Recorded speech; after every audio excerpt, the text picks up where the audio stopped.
आप सबको जय मसीह। विश्वासी भाई और बहनों को यीशु मसीह का नाम से प्रणाम। प्रभु आप सबको आशीष करे और आप सबका दुआ प्रार्थनाओं को प्रभु सुने और आप लोग सबका दिल का इच्छाओं को प्रभु हर दिन पूरा करते रहे। मैं आज सबके सामने आया हूँ। सबसे पहले मैं परमेश्वर यीशु मसीह को धन्यवाद दूंगा, ये समय, ये मौका और ये उचित समय पर आप तक परमेश्वर का वचन को लाने के लिए जो मुझे मौका मिला है। और मैं उन लोगों को भी धन्यवाद दूंगा जिन्होंने मुझे रिक्वेस्ट किया था। उस रिक्वेस्ट के रूप में मेरा जोश को जताया और मुझे हिम्मत दिया और मुझे एनकरेजमेंट दिया।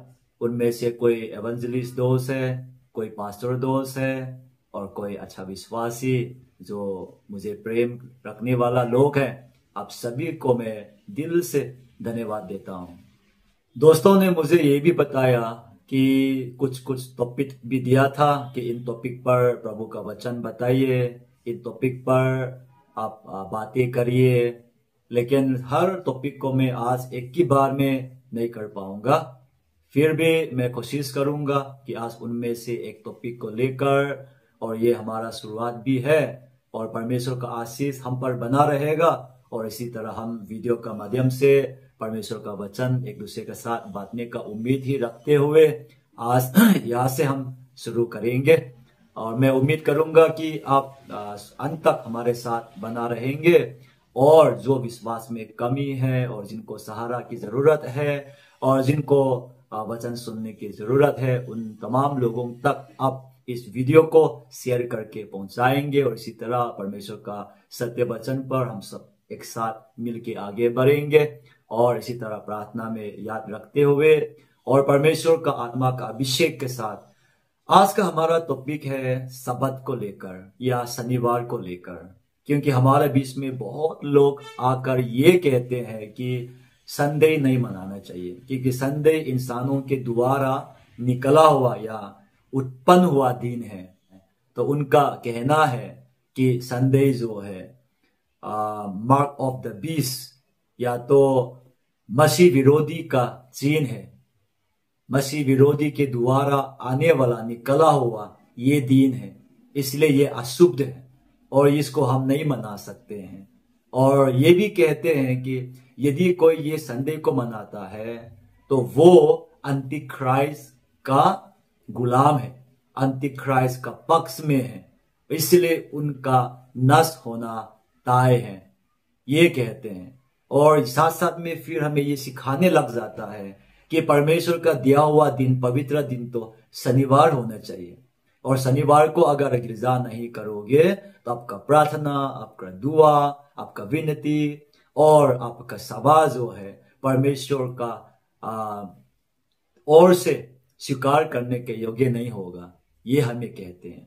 और दुर्भाग्य बात है कि आजकल बहुत लोग उसको विश्वास करते हैं, उनका पीछा करते हैं, उनके साथ जुड़ जाते हैं और सत्य वचन को गहराई से ना जानने की वजह से उनका आत्मा भटक जाता है। तो मैं तो ये कहता हूं कि आप और हम उन बातों को नहीं सुनना चाहिए। ऐसा विरोधी तो हमेशा आते रहता है, इसलिए हम उन विरोधियों को सामना करने के लिए, उनसे बचने के लिए वचन का गहराई को समझना जरूरी है। आखिर इनका ये संदेश कितना सच्चाई है, कितना सही है, उसको तो देखना होगा। और हम देखेंगे कि ये लोग जब हमारे बीच में आके सब्बात के बारे में प्रचार जब करते हैं तो किन किन वचनों को लेकर हमें सिखाने लगते हैं, उन वचन को भी हम पढ़ेंगे। सच में क्या उनका वचन जैसा वो लोग हमें बताते हैं वो सही है या गलत, आज हम बाइबल से देखेंगे। तो बने रहे। सबसे पहले हम बाइबल वचन पढ़ेंगे परमेश्वर का वचन से, और सबसे पहला वचन होगा निर्गमन से। निर्गमन 20 अध्याय 8, 9, 10 से प्रभु का वचन सुनते हैं। निर्गमन का 20 अध्याय 8 में लिखा है, तू विश्राम दिन को पवित्र मानने के लिए स्मरण रखना। 9 में लिखा है, 6 दिन तो तुम परिश्रम करके अपना सब काम काज करना। 10 में लिखा है, परंतु 7वां दिन तेरे परमेश्वर यहोवा के लिए विश्राम दिन है। उसमें ना तो तू किसी भांति का काम काज करना, और ना तेरा बेटा, ना तेरी बेटी, ना तेरी दास, ना तेरा दास, ना तेरी दासी, ना तेरे पशु, ना कोई परदेशी जो तेरे फताकों के भीतर है। यहां बाइबल जो अभी हम पढ़ के सुनाया था, वो माउंट सिनाई में जब इस्राएल वासियां वहां पर गुजारते हुए आया था कनान की ओर, तो उस वक्त परमेश्वर का वचन उनके पास आया और 10 आज्ञाओं के रूप में। उनमें से तीसरा आज्ञा यही है कि 7वां दिन जो है परमेश्वर का विश्राम दिन है और स्मरण करना जरूरी है, और वो उसी दिन में आप लोग को काम नहीं करना चाहिए। सिर्फ उनको नहीं, उनका बेटा, उनका बेटी, उनका दास, उनका दासी, जहां तक कि उनका घर में आए हुए मेहमान, उसी वक्त 7वां दिन में जो लोग मेहमान उनका घर में रहेंगे, सिर्फ उतना ही भी नहीं, पशु तक भी विश्राम लेना चाहिए। ये परमेश्वर का आदेश आज्ञाओं में से तीसरा नंबर में दिया गया था। ये तो देख लिया कि परमेश्वर का वचन जरूर कहता है कि 7वां दिन हम पवित्र रखना चाहिए। और 7वां दिन का मतलब आजकल का हमारा कैलेंडर के हिसाब से सैटरडे पड़ता है, शनिवार पड़ता है, और शनिवार को हम लोग को गिरजा करना चाहिए या शनिवार को पवित्र ठहराना चाहिए, या क्योंकि परमेश्वर ने उसे आशीष किया है, अभिषेक किया है, और उसी दिन को पवित्र, हफ्ता 7 दिनों में से एक दिन 7वां दिन को ही पवित्र किया है। ये सही है, लेकिन फिर हम दूसरा वचन को भी देखना जरूरी होगा कि आखिर ये दिन हमें मतलब आजकल के लोग हमें भी मनाना चाहिए या नहीं, उसको देखने के लिए चले और एक वचन में चलते हैं। निर्गमन 31:13 में 12-13 को पढ़ेंगे। फिर यहोवा ने मूसा से कहा, तू इस्राएलियों से यह भी कहना कि निश्चय तुम मेरे विश्राम दिनों को मानना, क्योंकि तुम्हारी पीढ़ी में मेरे और तुम लोगों के बीच यहां तक चिन्ह ठहरा है, जिससे तुम यहां बात रखो कि यहोवा हमारा पवित्र करने हारा है। यहोवा इस्राएल वासियों को पवित्र करने वाला परमेश्वर है। इसीलिए हफ्ता में एक दिन भी जो 7वां दिन है, उन लोग को पवित्र मानना भी चाहिए, ताकि उसी दिन के द्वारा परमेश्वर उन लोगों मतलब इस्राएल वासियों को पवित्र ठहरा सके। 6 दिन काम करेंगे और 7वां दिन विश्राम, यही है परमेश्वर का आदेश। लेकिन यहां पर बहुत महत्वपूर्ण बात छिपा हुआ है कि ये आदेश जो है, आज्ञा जो है, परमेश्वर और यहूदी के बीच में है। तुम और मेरे, बोले प्रभु ने, परमेश्वर और यहूदी उस वक्त के लोगों के साथ साथ आने वाला पीढ़ी, आने वाला बच्चों के लिए भी, मतलब हमेशा के लिए ये जाति और परमेश्वर के बीच का हमेशा वाचा के रूप में स्वीकार किया जाएगा। ये परमेश्वर का आदेश था। चले, इन 2 वचनों से हम पता चल चुका है कि परमेश्वर ने जरूर 7वां दिन को मनाने के लिए दिया था, लेकिन दिया तो किन लोगों को? इस्राएल वासियों को। अन्य जाति को कभी दिया हुआ बाइबल वचन में कहीं देखा है? बिल्कुल नहीं। बाइबल कहीं में भी ये ना लिखा है कि ये आदेश जो है, जो इस्राएल वासियां हैं उनको छोड़ अन्य जातियों के लिए या तो संसार के हर पृथ्वी के लोगों के लिए है। ये कभी भी बाइबल में नहीं लिखा है।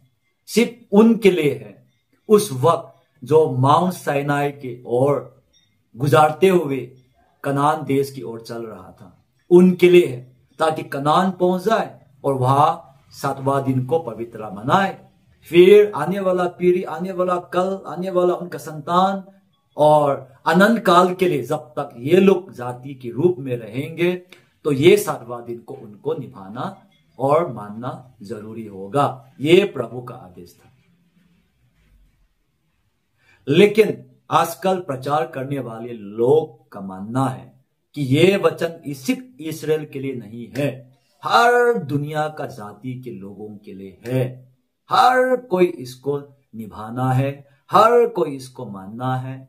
और ये विश्राम दिन अगर कोई तोड़ता है तो वो परमेश्वर के खिलाफ होगा, और जो नहीं मानता है वो मसीहा विरोधी या तो अंति क्राइस्ट का पक्ष लिया हुआ होता है।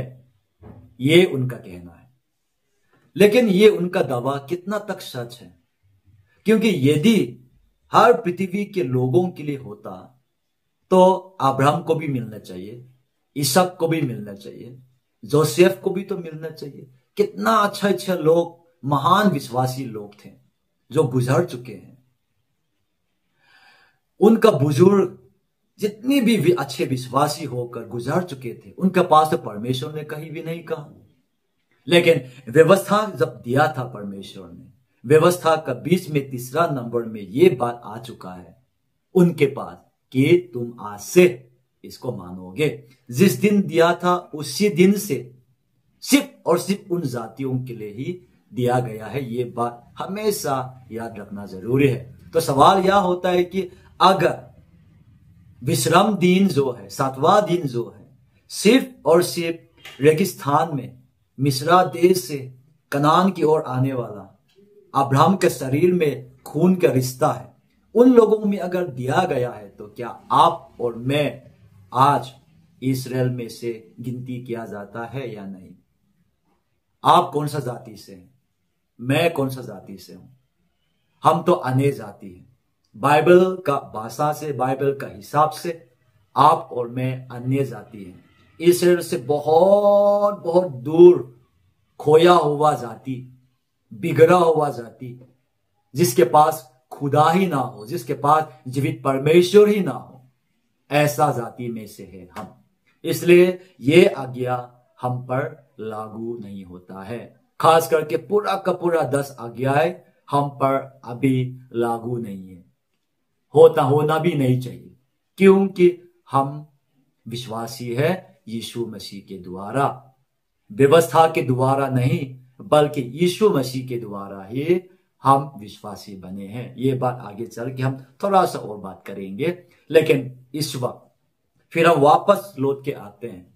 इस्राएल वासियों को यदि दिया गया है, तो यदि आप और मैं इस्राएल वासियों में से नहीं है, तो ये बात, ये विश्राम का दिन को मनाए या ना मनाए, हमें कोई फर्क नहीं पड़ता।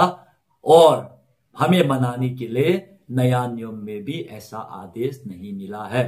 नया नियम को पूरा खोल के देखें, हाँ, लोग कहता है कि यीशु ने भी तो मनाया था, हाँ सच है।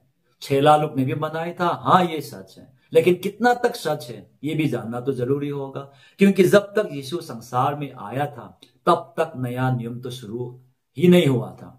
नया नियम का मतलब क्या है? नियम जो है खून से, लहू से, जानवर के लहू से उसको स्थापित किया जाता था। जब तक यीशु मसीह का लहू नहीं बहाया जाता था तब तक तो ओल्ड टेस्टामेंट का समय ही था।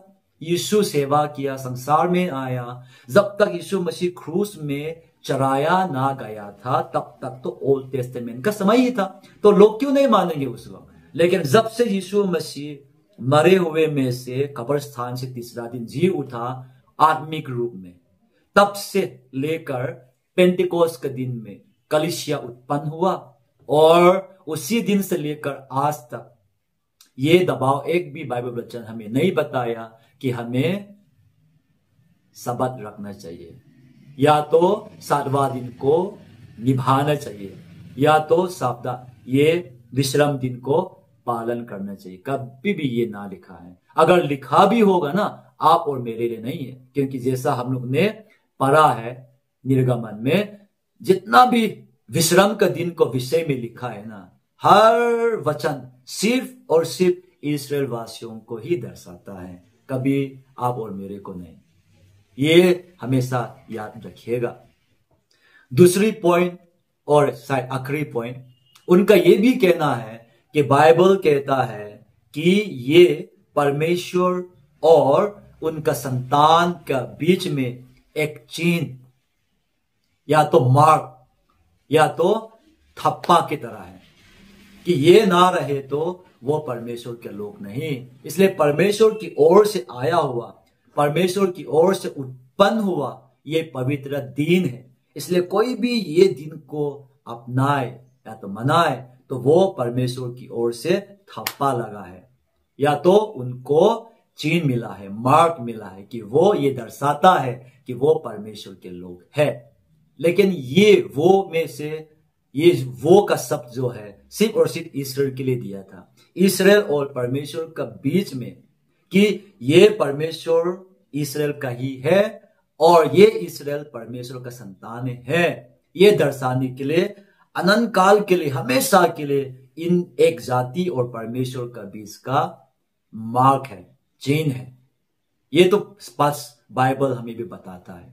लेकिन आजकल का ये प्रचलन कहता है जैसा कि इस्राएल वासियों को दिया गया था कि ये विश्राम दिन जो है उनका और परमेश्वर का बीच में एक चिन्ह है, एक मार्क है, उसी तरह ये जमाने में भी जो कोई परमेश्वर को विश्वास करता है और उद्धार का उम्मीद रखता है और उसे उद्धारकर्ता मानता है, प्रभु मानता है, वो सबत को ना निभाए तो उनके पास परमेश्वर की ओर से आया हुआ चिन्ह, परमेश्वर की ओर से आया हुआ मार्क नहीं मिलता। ऐसा ना मिलने वाले लोग अपने आप को जितना भी विश्वासी ठहराकर, उम्मीद रखकर और लड़ाई करने से भी वृथ है, क्योंकि परमेश्वर से की ओर से आया हुआ चिन्ह जो सतारडे है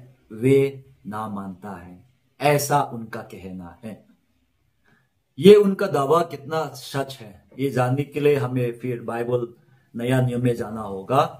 इफिसियों का 4:30 में, इफिसियों का 4:30 में परमेश्वर का वचन सुनते हैं, और परमेश्वर के पवित्र आत्मा को शोकित मत करो।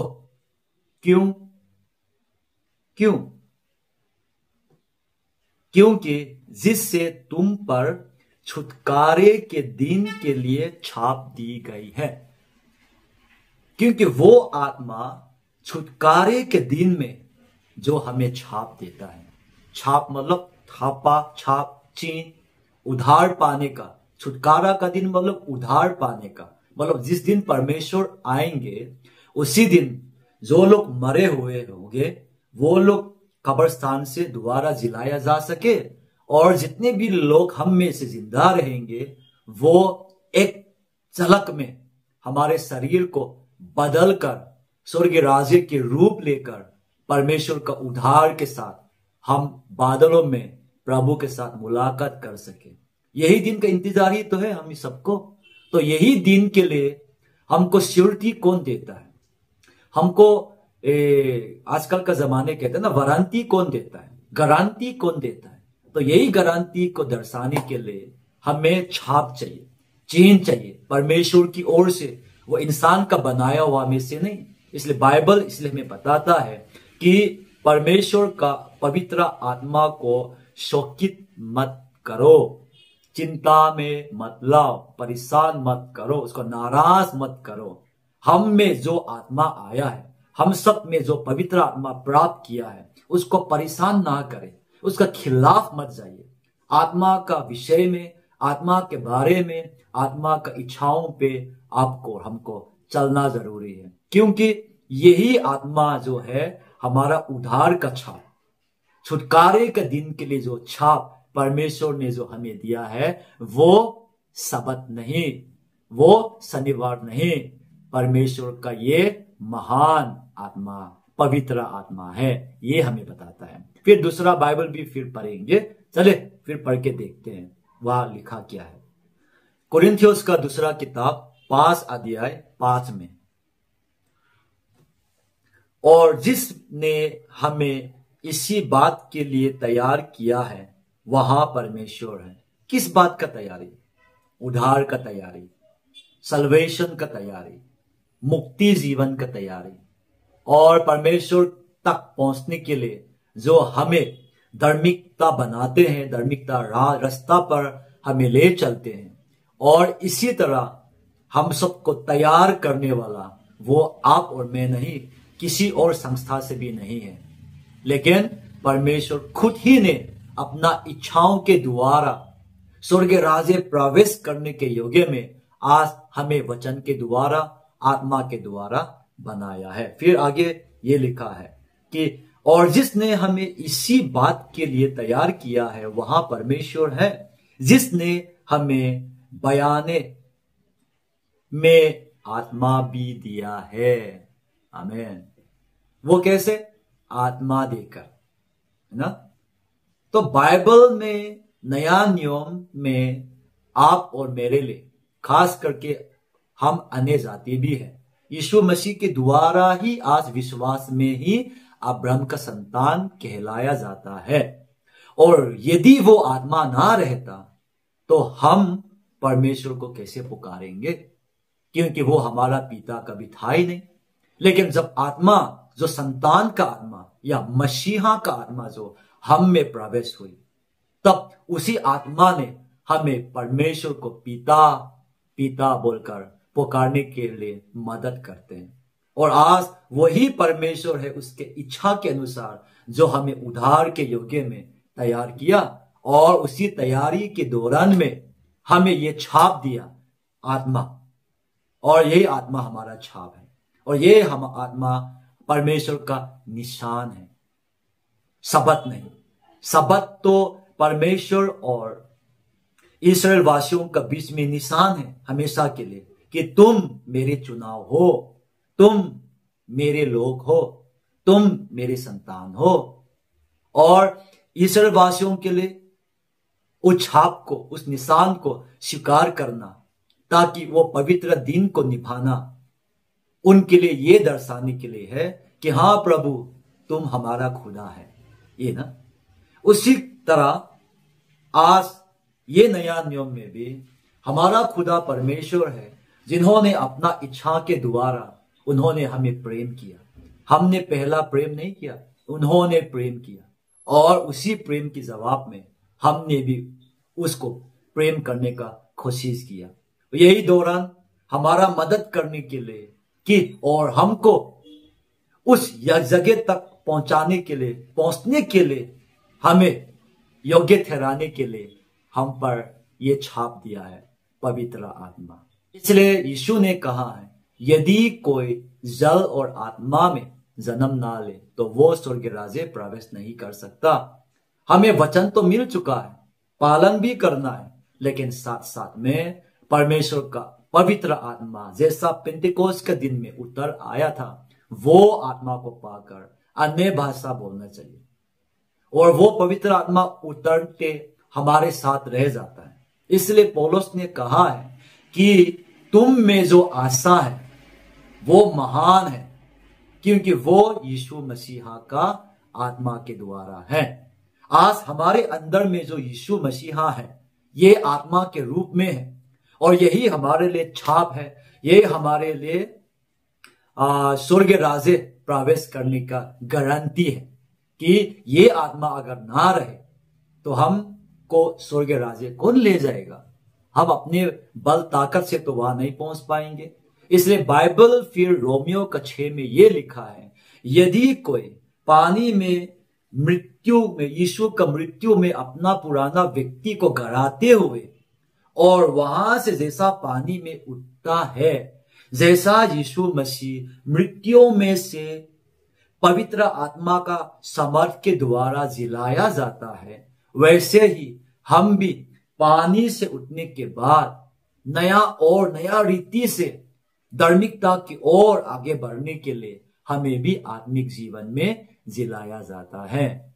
इसलिए चलो भाइयों, हम आत्मिक में हमारे पास कर्ज है, धार्मिकता का कर्ज जो हमें निभाना चाहिए, और उसको पूरा करने के लिए कौन सहारा देता है? पवित्र आत्मा। यदि हमारे पास पवित्र आत्मा है तो मसीह हमारा साथ है। यदि हमारे साथ मसीहा है तो स्वर्ग राजे का, राजाओं का राजा वो मसीहा है, वो हमें ले चलेंगे। आज इन दिनों में क्या रखा हुआ है? मंडे, ट्यूसडे, वेडनेसडे, थर्सडे, हर दिन जो है नाम लगाने वालों ने अपना देवी देवताओं का नाम को लेकर लगा चुका था। हम इन दिन में कोई मतलब नहीं है। बाइबल हमें ये बताते हैं, सुसमाचार 4 को देखे तो यीशु कब जी उठा था? 7वां दिन के बाद बोला है। अगर सैटरडे 7वां दिन है, अगर ये लोग मानता है तो हम भी मानेंगे कि सैटरडे ही 7वां दिन है, हम जरूर मानते हैं। लेकिन बाइबल कहता है कि 7वां दिन के बाद हफ्ता का पहला दिन का सुबह अर्ली मॉर्निंग में हमारा प्रभु यीशु जी उठा था। वही दिन है जहां प्रेरितों का काम को अगर आप किताब को पढ़ेंगे कि चेला लोग जब नया नया पेंटेकोस्ट के दिन में कलीसिया स्थापित हुआ था, जितना भी लोग उस कलीसिया में भाग लेता था वे उसी दिन इकट्ठा होकर गीत गाते थे, प्रार्थना करते थे और चंदा उठाते थे, एक दूसरे को मदद करते थे और परमेश्वर का आराधना करते थे। इसलिए हम उसको देखकर बस यही कहते हैं कि चलो संडे है बोल के नहीं, आज दिन का नाम संडे जरूर होगा, लेकिन उसी दिन का नाम में कुछ रखा नहीं है हमारे लिए। हमारे लिए हम में जो यीशु है वो सबसे बड़ी बात है। और दूसरी बात है कि हफ्ता का पहला दिन हमारा प्रभु जी उठने का दिन बोलकर बाइबल में हमें बताया था। इसलिए हमारा प्रभु यीशु जी उठने का दिन में चलो साथ मिलके गिरजा करते हैं, बस वही है। अरे गिरजा तो संडे क्या, हम ट्यूसडे में भी करते हैं, वेडनेसडे भी करते हैं, फेलोशिप चलाते हैं, है ना, घर घर जाके प्रार्थना भी करते हैं, प्रचार करने के लिए जब भी हमको मौका मिल जाता है। तो दिन का नाम से हमको लेना देना नहीं है, किसी दिन में भी हम निकल के प्रचार करते हैं, गिरजा करते हैं, हमें दिन से कोई मतलब नहीं है। बस हम में जो यीशु है उसी के द्वारा हर दिन हम परमेश्वर का राज्य के लिए काम कर सकते हैं। लेकिन ये लोग कहता है कि परमेश्वर का काम करना, परमेश्वर का बात करना, परमेश्वर के साथ प्रार्थना करने के लिए एक विशेष दिन है, वो है शनिवार। शनिवार के दिन के अलावा कुछ दूसरा दिन को मनाना बिल्कुल उनके लिए वृद्ध लगता है। लेकिन बाइबल सब दिन प्रभु ने बनाया, बस नाम लगाने वाला ने अपना मर्जी नाम लगा दिया, लगाने दो।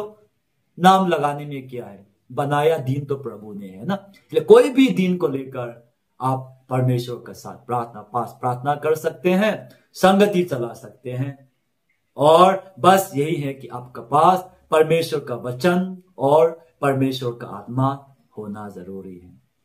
तो है ना एक नंबर 666 बोल के जो आने वाला है, उसके बारे में अलग से वीडियो से हम लोग वीडियो में बात करने का कोशिश करेंगे। लेकिन आज छोटा सा झलक प्रकाशित वाक्य 11, प्रकाशित वाक्य 17, प्रकाशित वाक्य 13 को अगर आप पढ़ेंगे, वहां पर जानवर या तो मसीह विरोधी 2 निकलेंगे। पहला है एक व्यक्ति बहुत शक्तिशाली होंगे और वो सारा पृथ्वी पर राज करेंगे।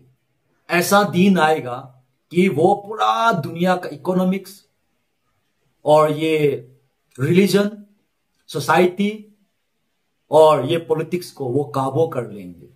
और ऐसे काबू करने के बाद ऐसा दिन आएगा कि हर तरह का धर्म को वो अंत करेगा और वो अपने आप को ईश्वर ठहराते हुए लोगों से पूजा उम्मीद करेगा और लोग उनका चरणों में गिर के पूजा करेंगे। ऐसा दिन आएगा, अगर पूजा ना करेगा तो उसे गला काटा जाए या उसको मारा जाएगा।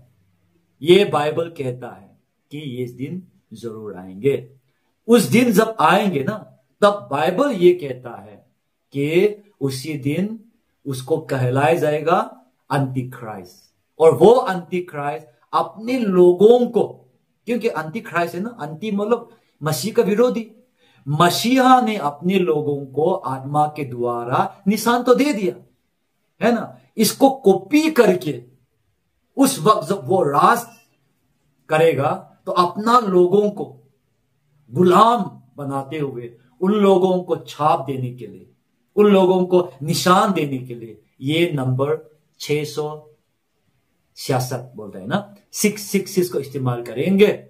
उनके माथे पर, उनके दाहिने हाथ पर उनका मार्क लगाया जाएगा। लेकिन अब से अब और हमको नहीं धरने का, क्योंकि वो उनके लिए है। बाइबल बाद में जब हम इसके बारे में बात करेंगे ना तो विस्तार से बात करेंगे, पता चले। लेकिन फिलहाल के लिए ये उस वक्त के लिए है जब दानियल हफ्ता शुरू हो जाएगा। लेकिन बाइबल हमें यह कहता है कि दानियल हफ्ता तो उन विरोधियों के लिए है। परमेश्वर उनको सताएंगे जो विश्वास सच्चाई को ग्रहण ना किया हो, उनके लिए है बस। लेकिन आज आप और मेरे लिए चिंता करने की बात नहीं है, क्योंकि हम सच्चाई में हैं, सच्चाई का प्रेमी है। ऊपर से परमेश्वर का आत्मा, यीशु मसीह का आत्मा आप और मेरे पास है। तो डरना क्या है? मसीह तो बादलों में आएंगे ना हमें ले जाने के लिए, और जो मर चुके हैं उनको भी जिलाएंगे, ले जाएंगे। तब जाकर संसार में ये अंतिक्राइस्ट निकलेगा। और ये अंतिक्राइस्ट निकलने का समय जो है पवित्र लोगों को उठाने के बाद ही होगा। और ये अंतिक्राइस्ट जब तक नहीं निकलेगा तो उसका निशान कैसे निकलेगा? व्यक्ति पहले निकलेगा, तब उस व्यक्ति के द्वारा निशान तो निकलना पड़ेगा ना। यही तो है, बाइबल भी तो वही बता रहा है। पहले वो मसीहा विरोधी अंतिक्राइस्ट निकलेगा, उसके बाद वो अपनी तरफ से उनका गुलाम, दुनिया पापी लोग, सच्चाई को जो नफरत करते हैं, उनको निशान देने के लिए ये नंबर 666 इस्तेमाल करेगा। यही तो लिखा है। जैसे कि आज यीशु मसीह सच्चा मसीहा ने हमें निशान देने के लिए आत्मा दिया है, वैसे ही नकली वाला मसीहा भी अपने लोगों के निशान के लिए नंबर 666 इस्तेमाल करेगा।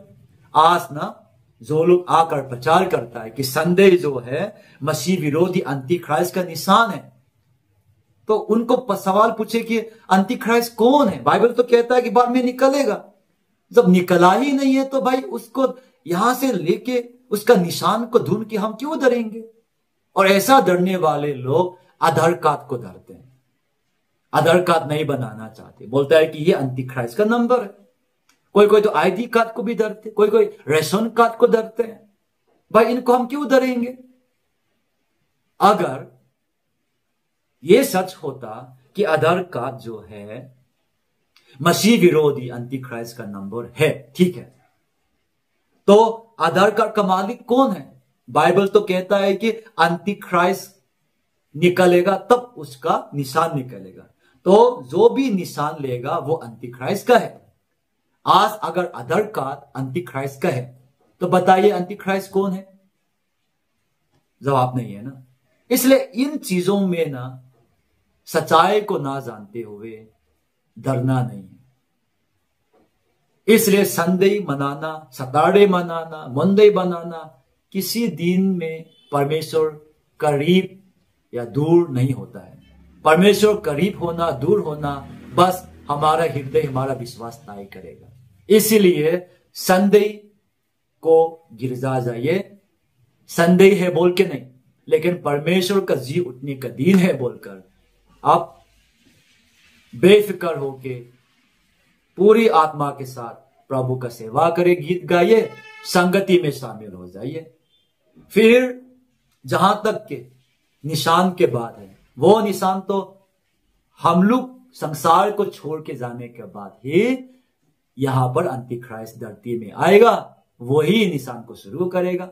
जब वही पैदा ही नहीं हुआ है तो हम किस किस चीज को लेकर डरेंगे? इसलिए आज मेरे विश्वास भाई और बहनों, मैं इस माध्यम से, इस वीडियो का माध्यम से ये संदेश आपके लिए पहुंचा रहा हूं कि विश्वास में स्थिर रहिए। और अंतिम दिन आ चुका है, बहुत लोग विश्वास से पीछे हट जाएंगे। क्यों? क्योंकि वो लोग सत्य वचन को सुनने का मन नहीं करेगा, ध्यान ही नहीं देगा। बस कहानियां, बेमतलब कहानियां, सिर्फ उनका सुनने के लिए उनका कान खुजली होंगे। ऐसा लोग ना बतक बतक के उनके बहकावों में आके विश्वास का पथ को खो के चले जाते हैं। ऐसा ना होने के लिए ये सच्चाई वचन को जान लीजिए, बाइबल जितना भी मैंने वचन बोला है दोबारा उनको खोल के पढ़िए और अपना विश्वास को मजबूत करे।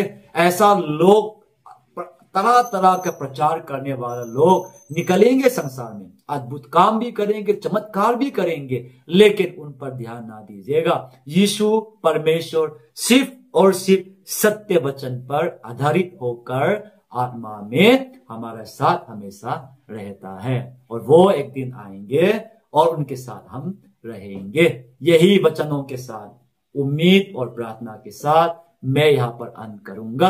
परमेश्वर इस वचन के द्वारा आप सबको आशीष और शांति दिलाते रहिए। धन्यवाद।